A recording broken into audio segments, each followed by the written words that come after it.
All right, 5/6 times 1/5. When I multiply fractions, you do not have to have a common denominator.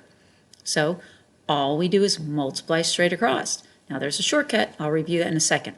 So when I multiply fractions, you just multiply straight across. Top times top, bottoms times bottom. 6 times 5 is 30. 5 times 1 is 5. Now I'm going to put 5 and 30 both in a sled.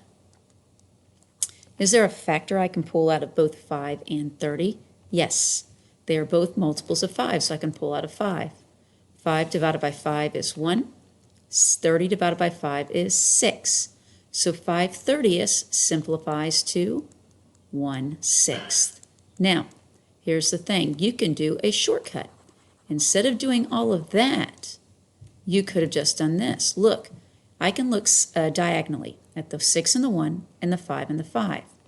If I put 5 and 5 in a sled, I can pull out a 5 and I'm left with 1 and 1. So 5 divided by 5 is 1. 5 divided by 5 is 1. Now if I put 6 and 1 in a sled, it wouldn't work because there's nothing else to pull out. 1 times 1 is 1. 6 times 1 is 6.